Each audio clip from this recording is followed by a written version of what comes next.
Good morning, my friends. Happy Wednesday. We're halfway through this week already. I ain't mad about it. Nobody on this morning. Quiet as can be. Everybody's still sleeping. I've been going live a little bit later because that time seems to work better for people. So I've been trying to not go live quite as early. Oh my goodness. Oh, girlfriend be stiff over here. All right. Happy March 23rd. Y'all, it is almost April. How is that even possible? That it's almost April. I'm so happy. Now if time will just slow down until October, I'll be happy. Good morning, Marilyn. All right. March 23rd, the Israelites crossed the Jordan. I feel like we have been reading forever about the promise of entering the promised land. They're finally going to do it. The Israelites crossed the Jordan. Joshua 3:1-17. Early the next morning, Joshua and all the Israelites left Acacia Grove and arrived at the banks of the Jordan River, where they camped before crossing. 3 days later, the Israelite officers went through the camp, giving these instructions to the people. When you see the Levitical priests carrying the Ark of the Covenant of the Lord your God, move out from your position and follow them. Since you have never traveled this way before, they will guide you. Stay about half a mile behind them, keeping a clear distance between you and the ark.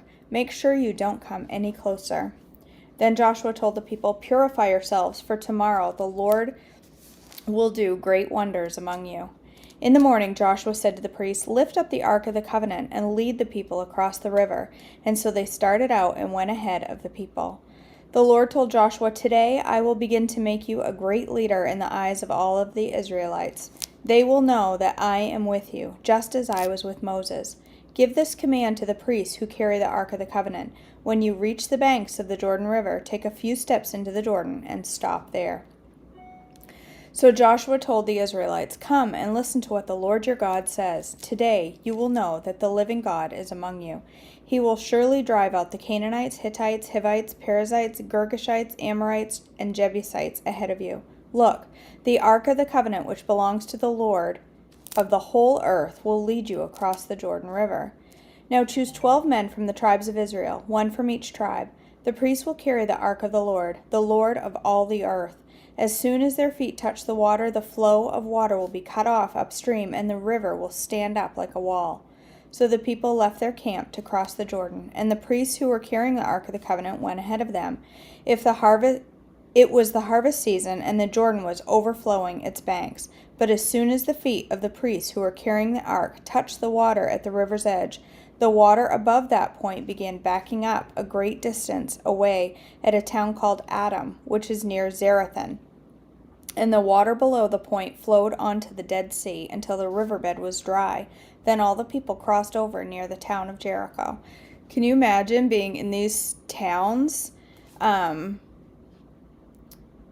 towns of the Canaanites and Hittites and Hivites and all of them who had heard about the Israelites and how the Lord was with them and how the Lord was doing scary things to the Egyptians. And they had heard all these stories.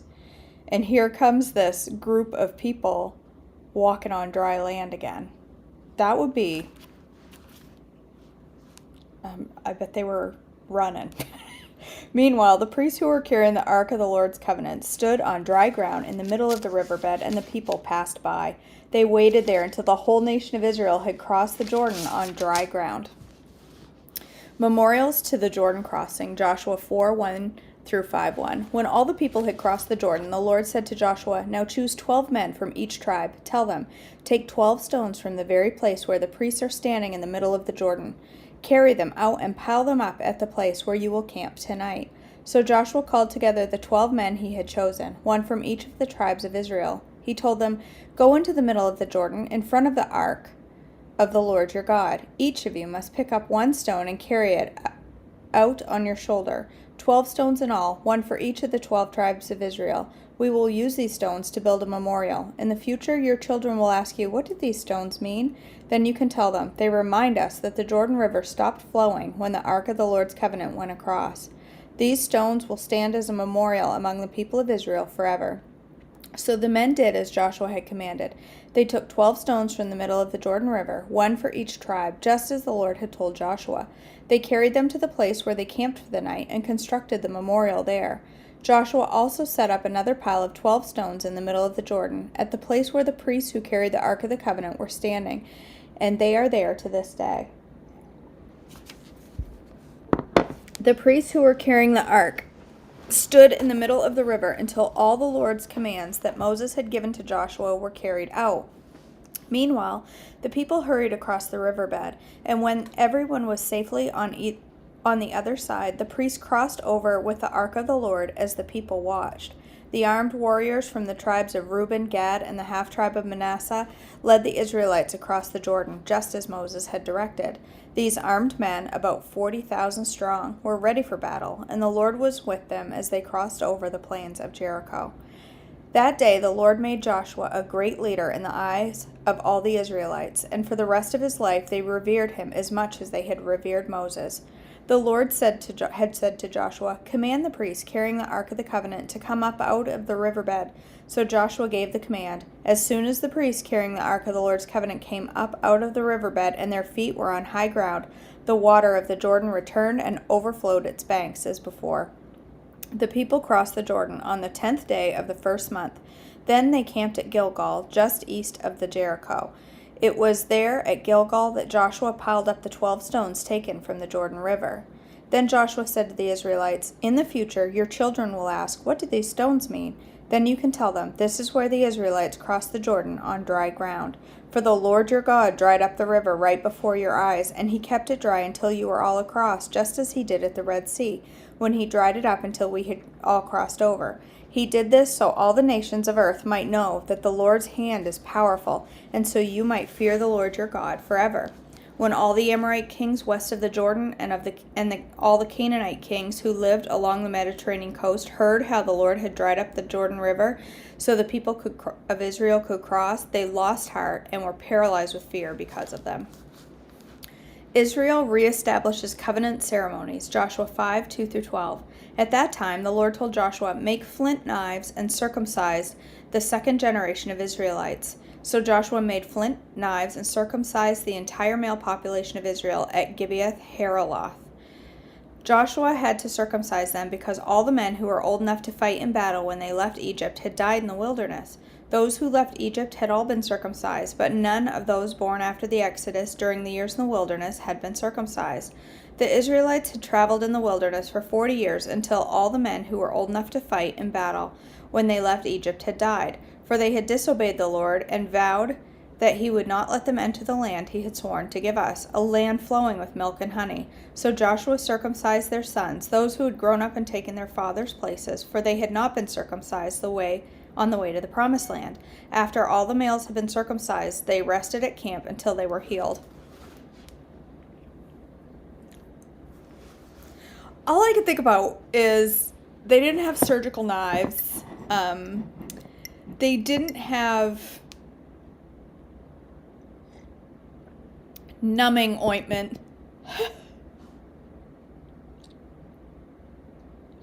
Ouch! Now where was that? Then the Lord said to Joshua, "Today I have rolled away the shame of your slavery in Egypt." So that place has been called Gilgal to this day.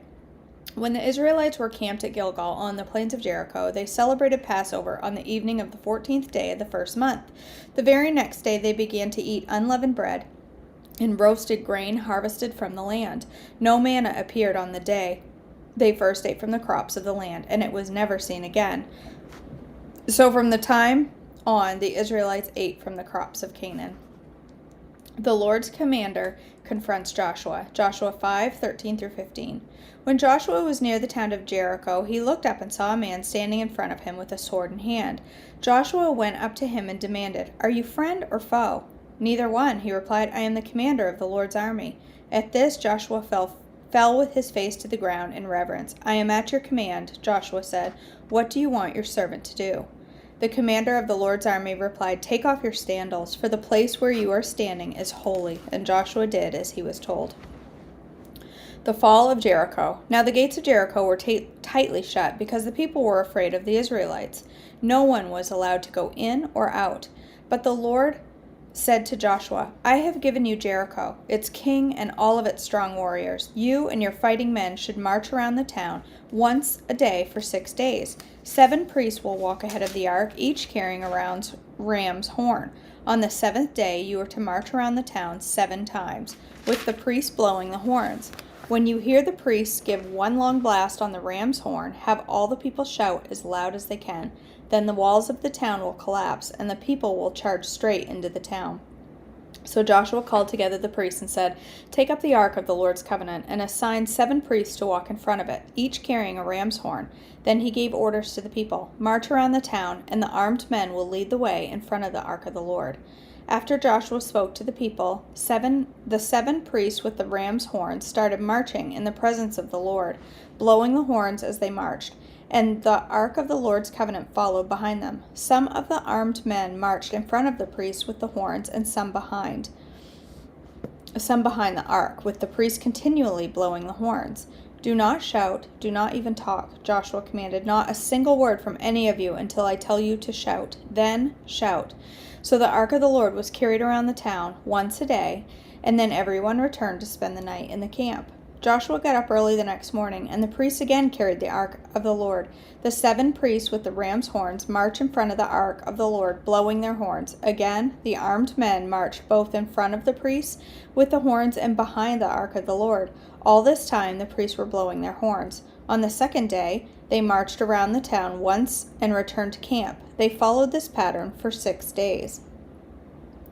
On the 7th day, the Israelites got up at dawn and marched around the town as they had done before. But this time they went around the town 7 times. The 7th time around, as the priests sounded the long blast on their horns, Joshua commanded the people, "Shout, for the Lord has given you the town. Jericho and everything in it must be completely destroyed as an offering to the Lord. Only Rahab the prostitute and the others in her house will be spared, for she protected our spies. Do not take any of the things set apart for destruction or for yourselves, or you yourselves will be completely destroyed, and you will bring trouble on the camp of Israel. Everything made from silver, gold, bronze, or iron is sacred to the Lord and must be brought into his treasury." When the people heard the sound of the ram's horns, they shouted as loud as they could. Suddenly, the walls of Jericho collapsed, and the Israelites charged straight into the town and captured it. They completely destroyed everything in it with their swords, men and women, young and old, cattle, sheep, goats, and donkeys. Meanwhile, Joshua said to the 2 spies, "Keep your promise. Go to the prostitute's house and bring her out, along with all of her family." So the men who had been spies went in and brought out Rahab, her father, mother, brother, and all the other relatives who were with her. They moved her whole family to a safe place near the camp of Israel. Then the Israelites burned the town and everything in it. Only the things made from silver, gold, bronze, or iron were kept for the treasury of the Lord's house. So Joshua spared Rahab the prostitute and her relatives who were with her in the house, because she had hidden the spies Joshua sent to Jericho, and she lives among the Israelites to this day. Well, probably not to this day, but to that day.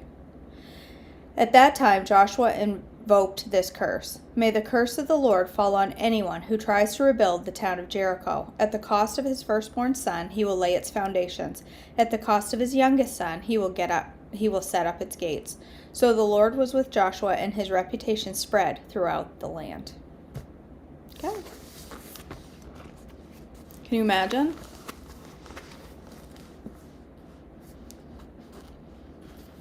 Can you imagine how scary to be inside Jericho? Because you knew something was up. If they hadn't been told what was going to happen, I don't know if they probably didn't know exactly the 7 walks, but can you imagine? 6 days in a row, they're marching around once and then they're going home. What are they doing out there? What are they doing? And then on the 7th day, they're like, wait a minute, they're going around more than once. What's going to happen? What's going to happen? It'd be scary. Requesting prayers today and tomorrow. Prepping for a colonoscopy tomorrow morning. Pray for good results. I'm so nervous. Cannot eat on plan today. Jello and broth. You'll be just fine, Rita. Are you nervous about the procedure or the results? Or is it just a regular... I had one last year, and the prep was worse than the procedure. And the prep wasn't the worst thing ever. I dropped like 11 pounds. It's just temporary, but I did. Circulation is how Dinah's brothers made it possible for them to kill all the men of Shechem. I don't remember that story, Cindy. I can read these stories and forget them by tomorrow. I'm terrible that way, so I'll be anxious when we get there. That'll stand out to me this time. All right. Day 82. Now, Rita, circumcision. Okay. I thought you meant the walking in circles. I thought you meant the walking in circles, like around Jericho. I'm like, I don't remember. Rita, no, I wouldn't. I mean, you can. You're not in Mindset March. You can weigh yourself today and find out. But I mean, you're gonna probably lose 10 or 11 pounds, but then like 8 or 9 of it will come back. Is what usually happens. You will flush everything out. No pun intended. You'll be all right. It honestly, I wasn't left feeling hungry for the prep after, because with the prep you're just like, you have to drink so much liquid you don't want to eat anyway. Broth was the best. All right, day 82 of 100 Days of Inspiration from Trim Healthy Mama. I got a few days left here. We're almost done. Seared Hearts. I can't read. Seared Hearts. I love the story where a stranger comes alongside the 2 disciples who were walking dejectedly back to their homes in Emmaus. They were disillusioned. They thought Jesus would have delivered them from the tyranny of the Romans, but instead he was dead. The stranger draws near and begins to talk to them. They don't know who he is, but as he reveals God's plan for a Savior from the Old Testament scriptures, their hearts burned within them. Later, after they recognized it was Jesus, they said to one another, "Did not our heart burn within us while he talked with us by the way, and while he opened to us the scriptures?" Their hearts were actually on fire. Ask Jesus to draw near to you. As you meditate on the scriptures, ask the Holy Spirit to sear them into your heart and mind, so they will become fresh and blood in your life. As the rancher brands his cattle to place his ownership on them, so you will be indelibly branded with God's word, that wherever you go and whatever you do, all will know to whom you belong. You will be so identified with his truth that you will always recognize deception. Your heart will be so seared with the revelation of his truth that all other pursuits of knowledge will seem empty. And what about your children? Are you daily penetrating God's word into their hearts so they will also be seared with his truth? If so, then nothing, neither conflict, disappointment, persecution, or opposition will ever cause them to turn away from their unflinching commitment to Christ and his truth. Nancy. All right, one life, one shot. Here's another saying our mother pinned up on our wall. Only one life, 'twill soon be past. Only what's done for Christ will last. Will we allow the physical burdens of weight and ill health to rob us of the energy and ability to make a difference for God's kingdom? If it requires enormous effort just to drag yourself through the day, you'll have nothing left for God-given dreams. Some people have no choice with physical afflictions beyond their control, but if your malaise is self-inflicted by bad habits, then you are blessed with the ability to change. Shayna has become a sweet friend of ours. While she is joyous about the 50 pounds she's shed, she's even more excited to realize she can now fulfill the dreams God placed on her heart as a young girl. Before, she could barely make it through the day. Now she has begun the process to foster and adopt children, a dream she'd put on the shelf, never thinking she'd have the strength of mind or body to undertake. Out of sight, out of mind. Jesus advised in Matthew 18:9 that if your eye causes you to sin, tear it out and throw it away. I have taken this advice on a less extreme level when relating to food. I don't tear my eye out, but sometimes I hide the peanuts from myself and then I forget about them. Out of sight is out of mind. Meadow. Okay.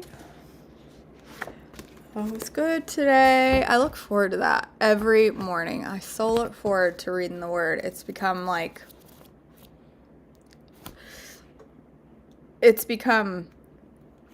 a favorite part of my day. And in the past, I've read the Bible, read it, and been like, okay, I read. I didn't absorb, I read. But now, every morning before I start reading, I pray that God will bless the reading of His Word. And I pray that I will understand and that I will gain something from it. And every single time I read it, I do. Every single time I read it. A story about attacking Jericho, like not every word that we read is going to be some big revelation, but somewhere in there it's going to speak to our heart. And it puts my day right on the right path. It sets my mood on the right path. It's life-changing. It's life-changing. So I look forward to it every day. All right, you guys. Thanks for joining me for devotions this morning. I hope you have a blessed day. If you are in my Flames and what's the name of it? Flames Continuous Group Coaching. I will be live for breakfast there in just a few minutes. I am going to make a take on the veggie hacked omelets. I have veggie hacked omelet on my menu, but I did not make veggie hack. So I'm just going to make a veggie omelet this morning for breakfast, a light S. And yeah, and if you're not my group coaching, go sign up. Just kidding. No, I'm not kidding. Go sign up. If you are not in my group coaching, I will be back live for breakfast tomorrow morning. Drive safe, Pam. I'll be thinking about you as you're on the road headed to, it's Michigan, right? Headed to is it Minnesota or Michigan? I gotta go back and look. I think it's Michigan. Yes, Michigan. So drive safe today, Pam. We'll all be praying for you, and we'll be praying for you too, Rita, as you work through your colonoscopy prep. All right, guys, have a great day. I love